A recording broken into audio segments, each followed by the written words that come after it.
Hello everyone and welcome back to our channel.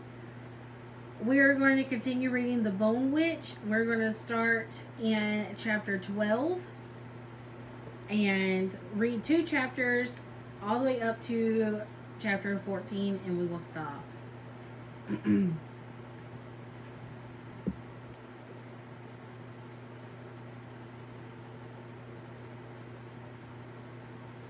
The Dawn Seed Apotheca had the most particular fragrance, smelling like everything and nothing at once. Scents of orange and thyme and sandalwood, warranted with durian and dried herring and coal, fighting for supremacy.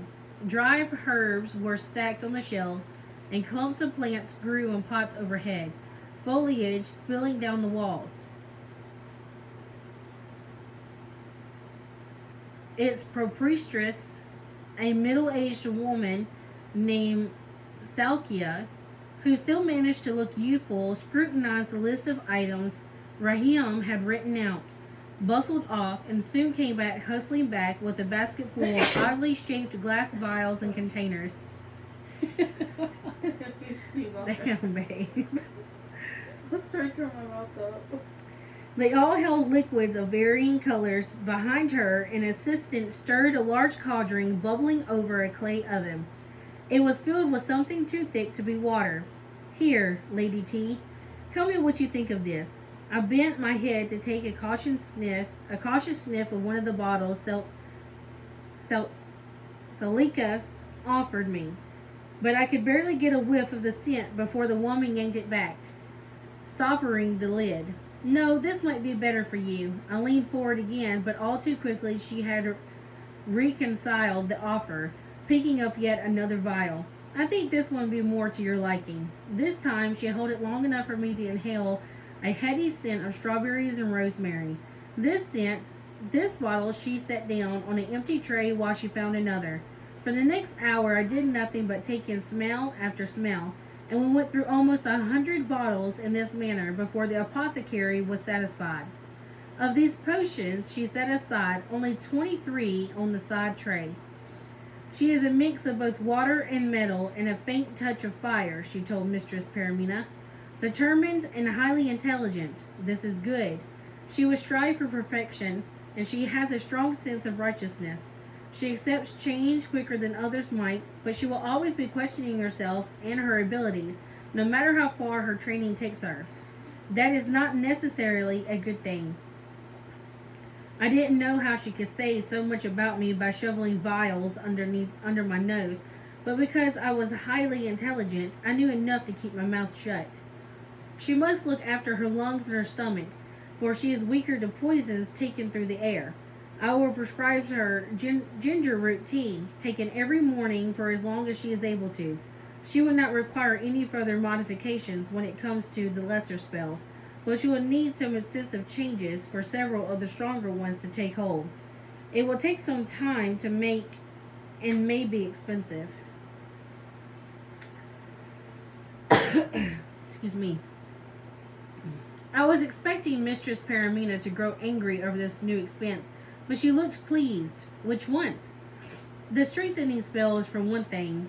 Commonplace magic will have little effect on her. She would get the usual headaches, but she shall see through them easily enough. She moved across the room, and the jars she selected this time were thinner in size, holding no more than a few ounces of liquid or several grams of powder in each. Finally, she stepped forward the boiling cauldron.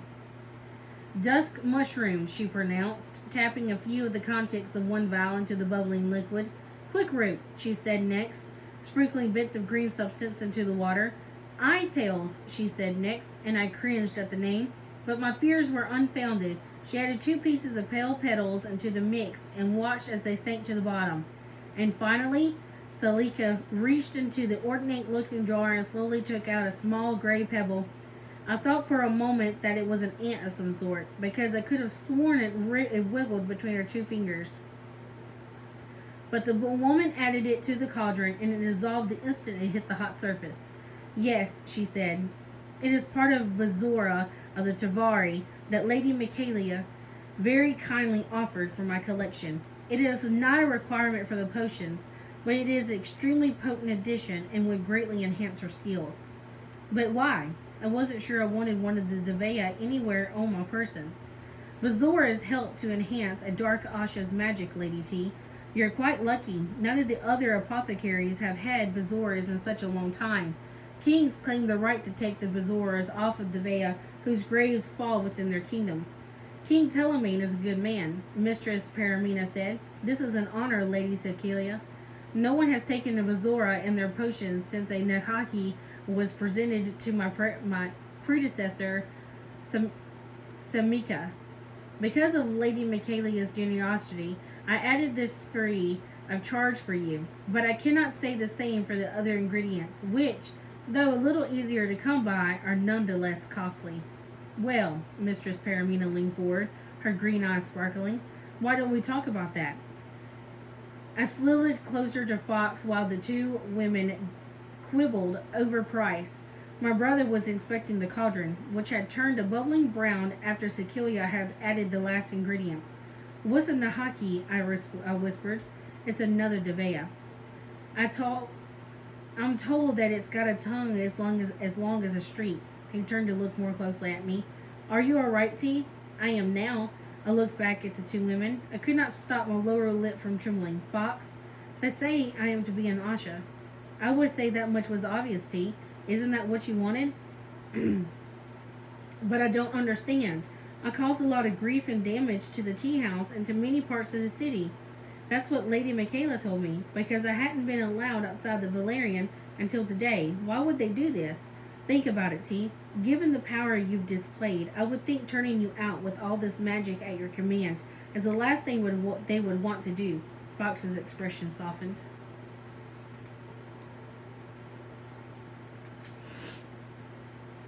Just say the word, T. I'll throw a few bottles through the displays to distract them, and we can make for the forest outside the city. No, leaving was the last thing I wanted to do. I recalled the strength surging through me when I had summoned the rats, the panic I had caused. What would happen to me if I left Coin untrained? How many more people would I inadvertently harm? Leaving now would be the most irresponsible I could do, and it would just justify the hatred people had for bone witches. But talk of the Travari and the Nahiki has stirred up another memory. I don't think this is only about me. I think there's something wrong with Lady Michaelia. About her heart's glass? Not just about that. I overheard a conversation between her and Mistress Paramina not too long ago. I tried to swallow the lump I could feel lodged in my throat. Fox, I think she might be dying. Behind us, the two women chortleted their argument and finalized their deal with a lengthy handshake.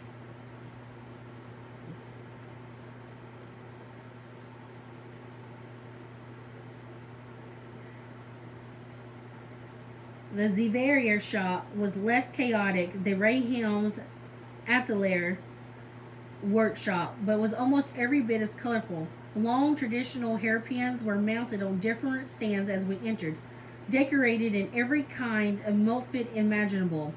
There were paper crepe flowers, silk paper fashioned to represent seasonal scenes, lacquered combs, and fan-shaped metal streams. I saw a few simple designs, such as long silver stick, unadorned, save for a small ceramic rose at the end of the chain, and extremely elaborate works of art, such as a tortoiseshell comb depicting a long banquet of paper, goldfish, and silk flowers woven along its length, so large and cumbersome that I wondered how anyone would walk around balancing such a heavy display on their heads. The store proprietress was a sunny-faced young woman named Shesh, who talked a mile a minute as we browsed and never once came up for air that I could tell. She knew the details of every pen and comb in her store and had admitted to crafting most. People want what everyone has nowadays. Shesh wore 8 or 9 of her own pins in her hair. Jewels and flowers dangled down on either side of her face, before her ears. She shook her head and the bright jewels swung back and forth as a counterpoint. 15 boys and girls worked for her, but unlike Rahim's workshop, hers were neater, with lesser suggestions of constant chaos. Last year, everyone wanted rubies carved in the shape of twin hearts, offset by white clovers.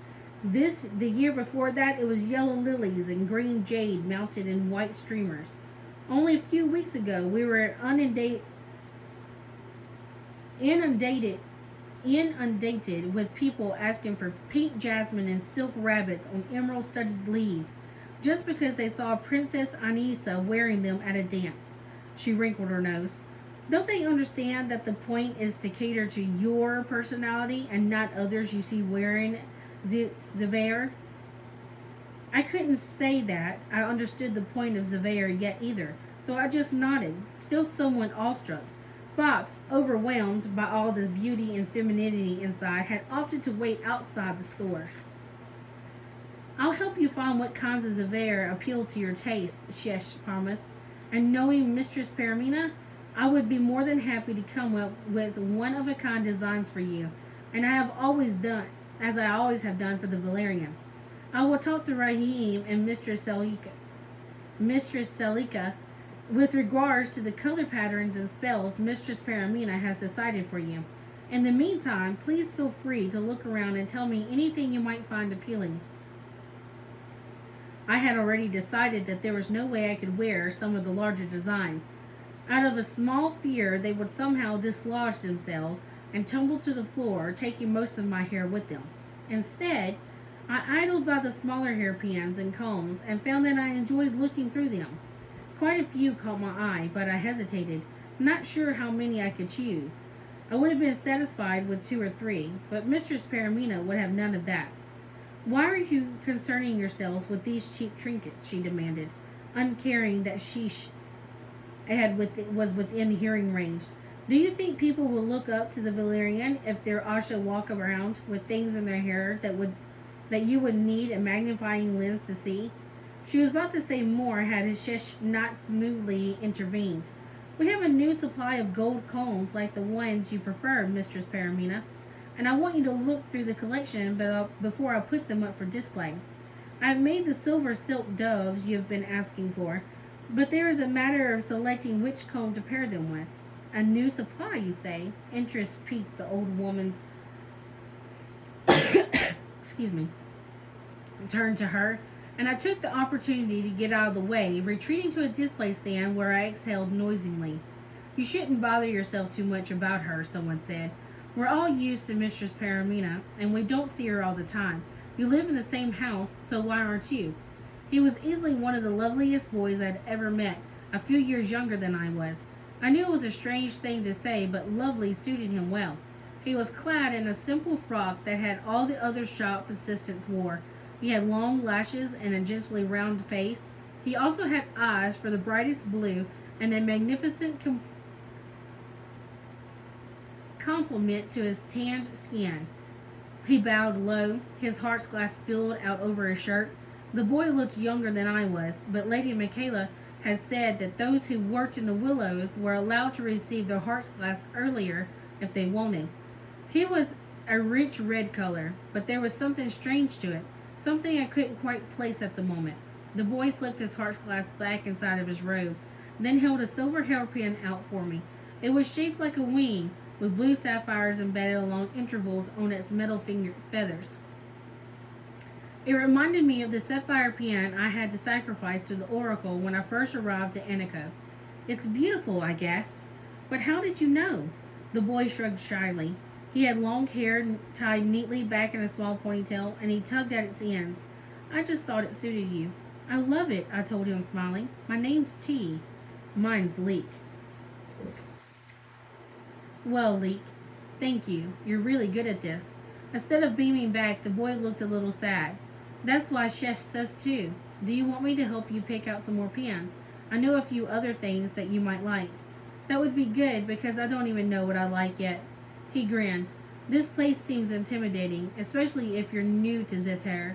But the whole of the Willows seem intimidating, really. The trick is to remember that we're all here to make you look prettier, so it can't be that bad of a thing. We laughed, and he led me to a few more display stands. I spent most of the day happily occupied and found enough items to sate even Mistress Paramina's need to show me off. She settled the bill Shesh promised to deliver them to the Valerian as soon as she finished them, and Link waved at us as we left. This is enough for one day, Mistress Paramina announced. I expected us to return to Valerian. We didn't, and I started to break out into a fresh sweat when I realized where she was taking us. The falling leaf had seen better days. The garden had escaped mostly unscathed, save for a few disturbances in the soil. But the roof above the room Zoya and the other Asha had entertained Prince Kantz and his friends had collapsed, and the door leading in had been ripped out.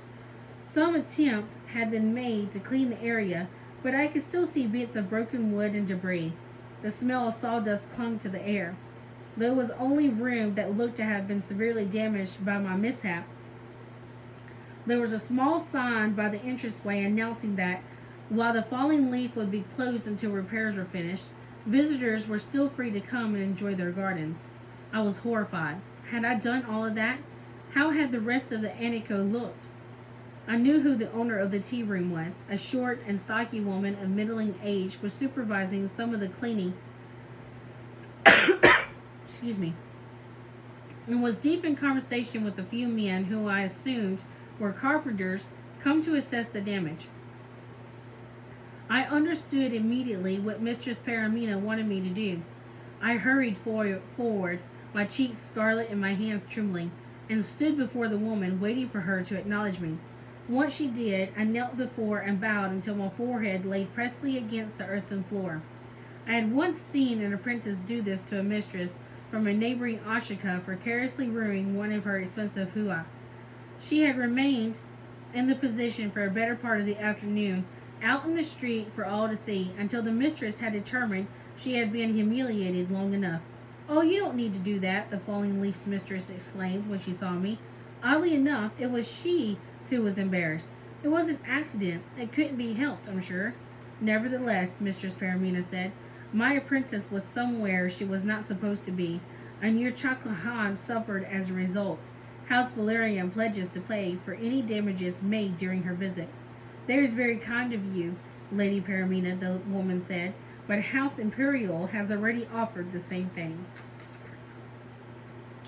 I understand that Zoya had an important role in all of this and must share the blame, but, the old woman added firmly, as my apprentice was guilty of at least the physical consequences of this incident, I insist we assume the financial responsibility, and because you receive no profit while the falling leaf remains closed, please also accept a small daily stipend from us as well until you are ready to reopen. The tea house owner paused and finally nodded, if a little nervously. I hope Mistress Hestia will understand." "Mistress Hestia shall," Mistress Paramina assured her. "I will personally inform her of my decision." The other woman seemed to wilt in relief. "Thank you for your kind generosity, mistress." "Get up, tea," Mistress Paramina told me, and I scrambled to my feet.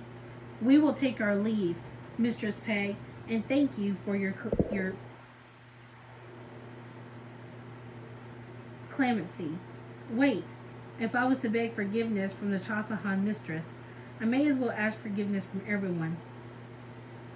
I would like to apologize to the girl who brought me to the falling leaf that night." "A girl?" The woman looked astounded.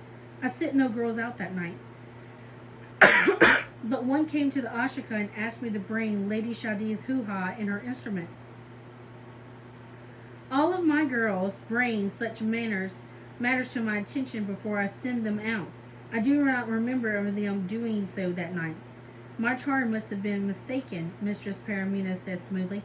"Thank you again for your consideration, mistress." Confused, I bowed low again before we departed, keeping my eyes glued to the floor until we had put the falling leaf some distance behind us. Before we entered the Valerian, Fox squeezed my hand reassuringly. "I will be nearby," he promised, slipping away from Mistress Paramina could command him to leave. The old Asha had other things planned. "You will begin your lessons tomorrow. Lady Shadi and I will accompany you to your classes. In the meantime, I find it insulting how gracefully you stood after Mistress Peg accepted your apology. That is not the way Asha should stand. Unfortunately, she was aware of your situation and did not take offense. But tonight, you will practice until I am satisfied with your performance. Kneel as you did in the tea room. I hurried to comply, pressing my forehead against the soft bamboo mats that covered the floor in her room. Too slapdash, too quick. It looks as if you want it to be over. Do it again. She made me practice with this throughout the night, always finding fault with the way I moved. By the time I returned to my bed, it was night and the candles had burned low, and I was exhausted. I reached out to Fox's reassuring presence in my mind, finding comfort there. I felt him respond, but with it the faintest of images. Fox's hands clenched into fists, bandaged but not from injury. There was another man in front of him, hands also raised, with the shock of red hair and a tattoo on his neck shaped like a bird, and then the image disappeared. Cautious, I probed at his presence in my mind.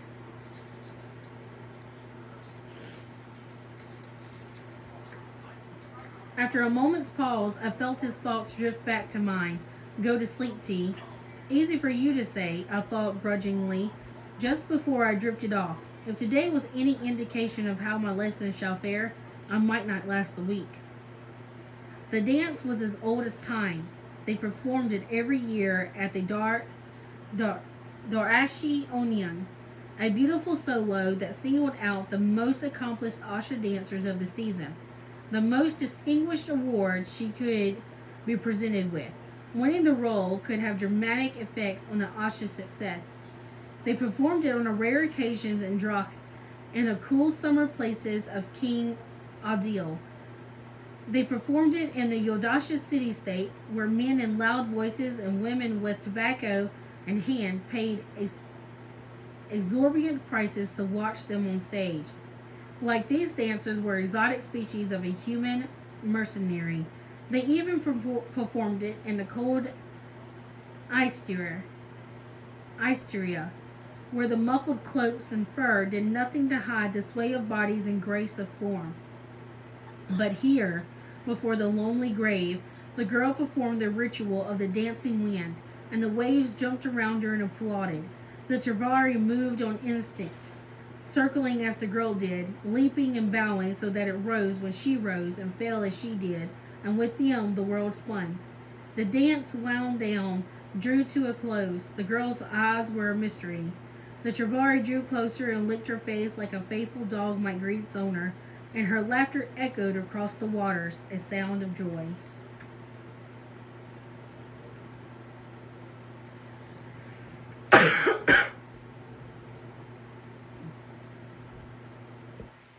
I'm going to take a drink of something.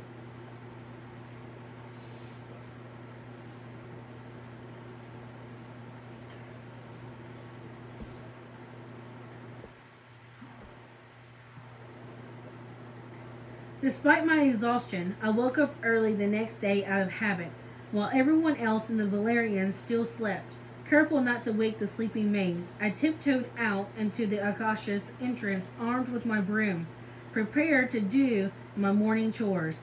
Fox was waiting as usual, leaning against the wooden stand that displayed the Ashika's name and crest. "Who were you fighting with last night?" I asked as I began sweeping the sidewalks. "Fighting? I saw you. You were with some guy with a bird tattoo." "Oh, him." He dismissed my question with a wave of his hands. "I only just realized my army training in Odelia was woefully inept, so I've been asking some of the soldiers for some tips on fighting. That's how I learned that something's been happening at the palace." "Isn't there always something happening at the palace?"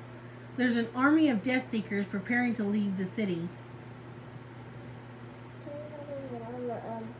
Be in the palace and go put this one. Charge is about to die. Well, you already walked across once. It's okay. Go ahead. Sorry. I stopped like the Asha. Ankyo was the Death Seekers' main headquarters and most served the Coin Empress. What? But why? I'm not sure. For once, Fox's uncanny ability to know the city gossip had failed him. I think it has something to do with the Seville. The Dark Asha in charge of raising it died some time ago, but no one knew about her death until after mine. Yes, her name is Skepsmeet, I think. I still wasn't used to Fox treating his demise so casually. I hope they find it before you do. That is not something you should be holding a grudge against. Can't hurt to try. I've acquired certain advantages since then.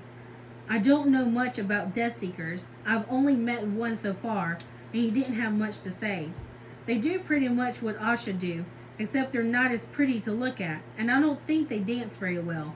Little boys are taken away to be trained as soon as their heart's glass changed color. Not the best childhood to have, but as a fighting force, they're pretty effective. I intend to find out more about where they're going, or if they have an inkling of where the Saville is hiding. Fox, please don't tell me you're planning on infiltrating the palace just to sausage a curiosity. Okay, my brother shot me a grin, gently nudging the broom out from my grasp. I won't tell you then. I'm serious. You could get in trouble. I scooped out some water from a small metal bucket on the side of the gate, dousing the walkway with its contents. He stepped out of my way, limping a bit, and continued to sweep. I'm already in trouble, so I think I've made the quota for us for this year alone. It doesn't look like you're in trouble right now. Has the old lady been punishing you again? Unless you count buying up half the stores in the district from an upcoming wardrobe as punishment. They're afraid of you, you know. Me? What you did at the Falling Leaf wasn't something any other Asha could do. The mistress of the Imperial was in an ugly mood yesterday. She wanted to pay for the Falling Leaf's damages. She was livid when Paramina convinced the tea room lady otherwise. And how do you know all this? I asked, suspicious. The Imperial's maids like to talk, he shrugged. 2 of them were at the sweet shops, trying to stay out of their mistress's way. I'm not entirely sure why those old women were begging to pay for repairs, though. Most people would do the opposite. It's less about feeling sorry for the Falling Leaf's proprieties and more about showing off. I dunked a rough sponge into the bucket, scrubbed at the white walls with it. It's about power and how much influence you can sway on behalf of your house. The one waving the most money around commands the greater amount of respect. More importantly, people get to see how influential they are. Looks like you did learn something from your time here after all. Fox leaned the broom against the now clean wall and found another sponge. Are you certain you want to step into this kind of world? I don't think the cutthroatness of this business is good for you. I'm already in too deep for me to get out. When I raised those rats and those, I hesitated, not sure if calling them corpses would be respectful or appropriate. Then forged on anyway. Corpses. It was both terrifying and exhilarating all at once. I was scared stiff. I felt like a part of me was being swept away, and I didn't know how to get that back. But it also felt good. This time, Fox stopped, looking at me. It felt good. I nodded. Every time I draw in the dark, it feels like I could keep drawing on it forever. Lady Michaela promised to help me keep it under control, and it's in Mistress Paramina's best interest to protect me, no matter how much more she puts me in debt. Fox no longer drew in a breath to sigh, but the noise he did sounded empty, troubled. I'll stand by whatever you think is best, but don't expect this conversation to be over. I still think there's another way. Tea? Lady Paramina's shrill voice scared a flock of doves into flight. Where are you? What are you doing outside, scrubbing the walls? What would an Asha apprentice be doing with the chores of a hired help? Come in at once and take your breakfast. Your first lesson starts in an hour. Do not keep Shadi waiting. No. Your brother can stay and do the chores until Kana comes. I have no need of him. Rahim has brought over some apprentice robes for you. Get out of those cheap tunics before the rest of the world sees you in such rags. Become an Asha if you must, Fox whispered to me. Voice tinged with amusement. And should you ever get to run the Valerian, promise me you won't inherit that screeching voice and prune face. The robe laid out for me to wear the day I begun my apprenticeship was a light chartreuse. It was nothing like the Asha's Huai collection, but it was still a cut above most of what I had seen novices wear. It was a soft green attractive to the eyes, and an ivory waist wrap smaller than what Asha wear only a third of its size, so that it served more like a belt than a form-fitting adornment. I was also given a small silk bag that contained a plain folding fan, a headscarf, and several pieces of sweetmeat and bread wrapped in fine paper to eat in between lessons. I was used to dressing hurriedly and was already done half an hour before the others came down. Lady Shadid arrived first, in a very becoming beige and olive green hoo-ha that highlighted her eyes. She smiled at me. "You're early. That's a very good skill to have for your training." "Thank you, Lady Shadi." The beautiful Asha still made me nervous, even after all these months. We never had the opportunity to talk to each other before, and it felt strange to realize these were two kinds of worlds in the Ashika. In one of these worlds, Asha ruled with their odd secrets and curious customs. The other was the more mundane, everyday world occupied by everyone else, where maids cleaned and cooked and scrubbed and ran errands, but still thought and functioned in the same way most people in the city did. And I was leaving this second world that I was more comfortable with in order to join the first, which I still knew very little about. A word of warning about Mother. She can be a miser when it comes to money, and she has a lot of bad habits, and I'm sure you know. But she will always work for the best of Valerian, which means she will work to make you popular. And after what happened at the Falling Leaf, we all have very high hopes for you.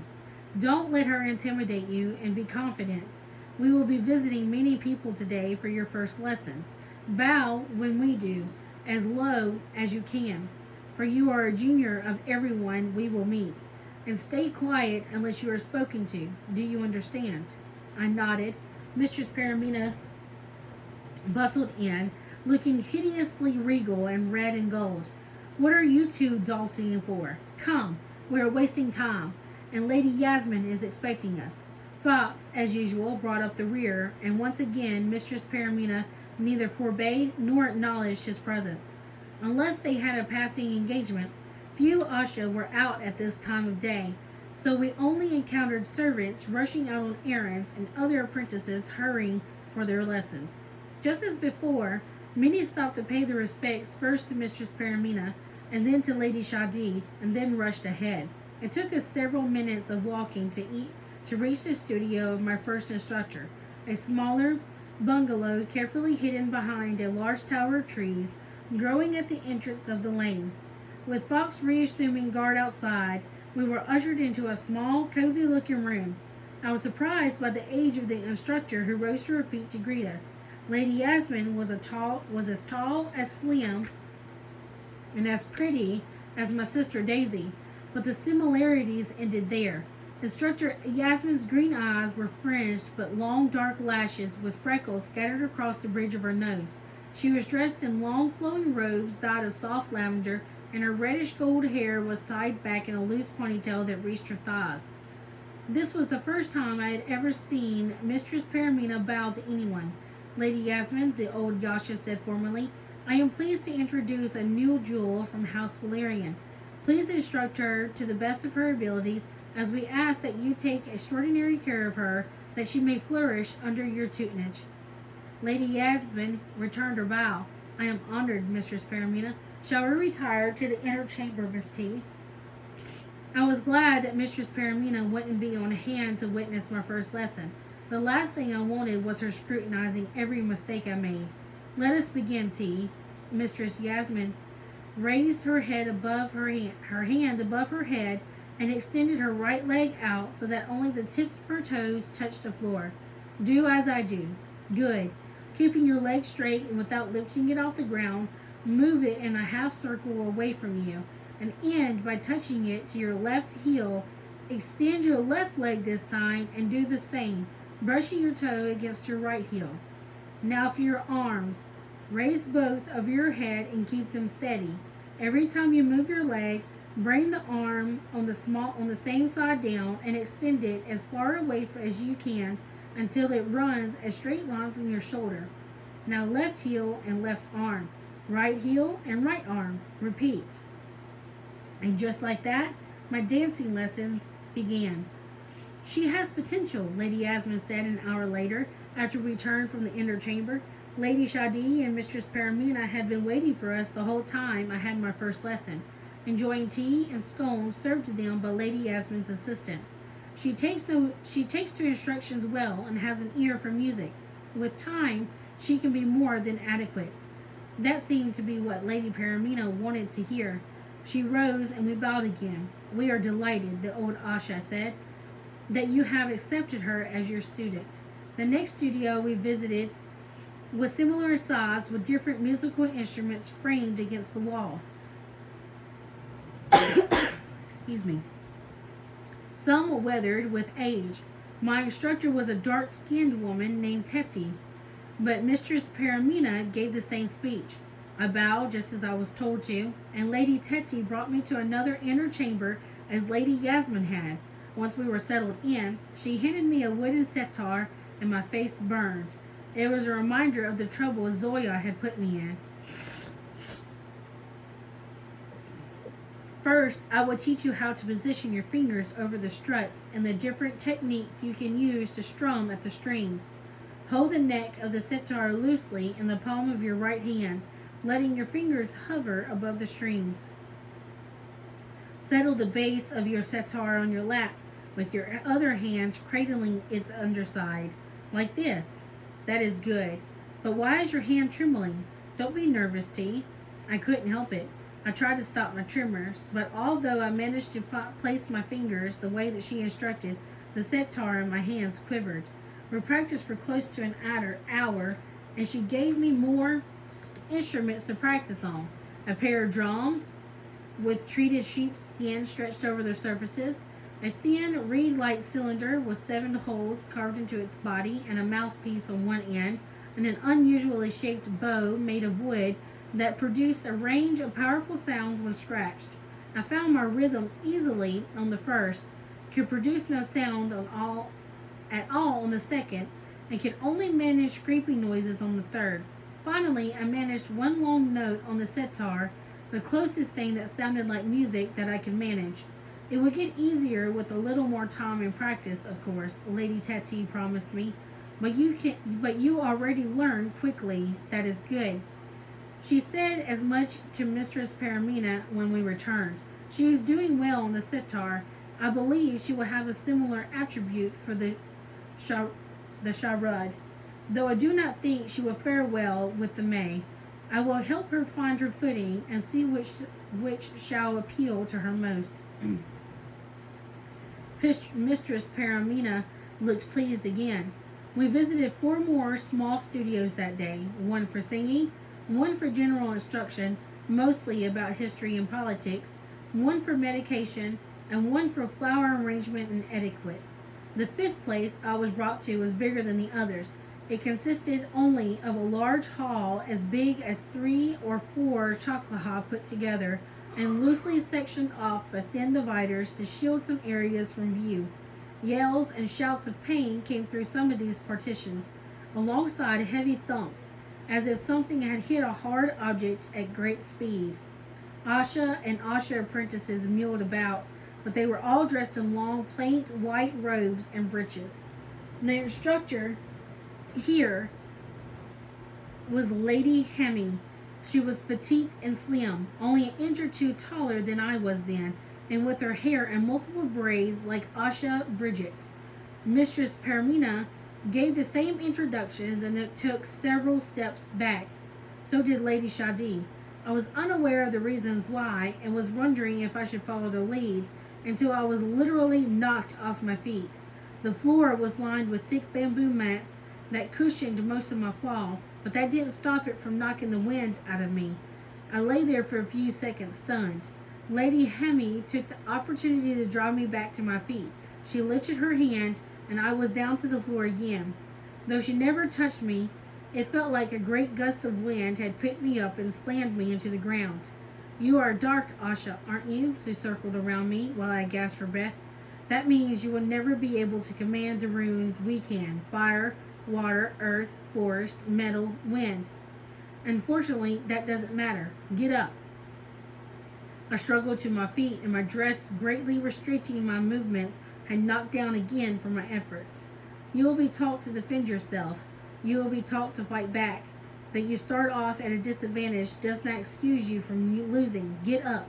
It took me longer this time, but another push of air set me on my back while I was still on my knees.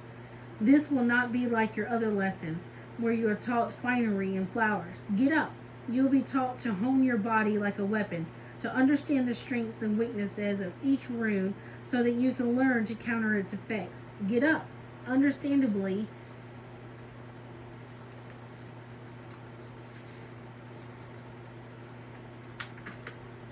it will be difficult for one who cannot harness their use, but that does not make you completely vulnerable. Get up. The dark rune has its own advantages, but it will take work on your part to master. Get up. I will reassess your progress in 2 months and determine whether or not I will continue with you as a student or send you away. Not every Asha can do this, and I will not waste my time with those who cannot cope with the demands of the training. I told you to get up, novice. I scrambled up, heart pounding, and false to get my breath back. Lady Hemi surveyed me critically for a few seconds. Return here tomorrow wearing the plain white robes you see, and none of your ornamentations. Your mistress will be familiar with my other requirements. There was a commotion outside of the room and a surprised cry. At the same time, I could feel Fox's presence draw closer and from our link. I felt something much more consternation on his end. Lady Hemi led me outside. A group of Asha circled a figure on the ground. It was my brother. Incidentally, Lady Hemi continued mildly as Fox pushed himself back up, your familiar will be allowed to stay and watch during your lessons, but it will be discouraged from interrupting, as you see here. I understand that the rapport you share means that he feels your distress and would want to act accordingly, but I will not have your training disrupted by these attempts. Do I make myself clear, my good sir? As crystal. Had blood been running through his veins, I'm sure Fox would have blushed. 6 Bezoras remained on the table, identical in every way but their colors. What do you intend to do with them? I asked. I would think it's obvious, considering my experiment with the Travari. This is a Bezora retrieved from the head of a hawk-like Devea called the Endor. She picked up the Bezora the color of sapphires. Up close, it resembled a fossilized ostrich egg. See how it glitters so? It can detect truth from the lies it holder's tell. She moved down the line, touching each piece as she went.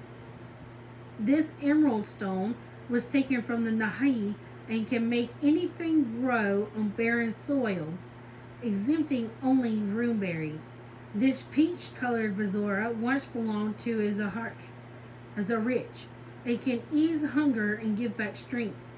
Mix the Bezora of a Savio into any metal and it will become impenetrable to most weapons. And Ashima's Bezora is said to heal even mortal wounds, and I'm sure this will be familiar. It is from the same Travai Lady Michaela once slew. The Yellowstone glinted its venom at me, promising malice. And this is my greatest achievement. She held up a large stone, plain and milky white. The strongest of the Devea, one who can transport you from one place to another faster than even the wind. This Bezora protects against all runes but the dark. Such is the power of the Azi. Do you want to know what I intend to do with them all? I have seen the toll these creatures have taken on Lady Michaela through the years. I have seen the deaths they cause, the grief they bring.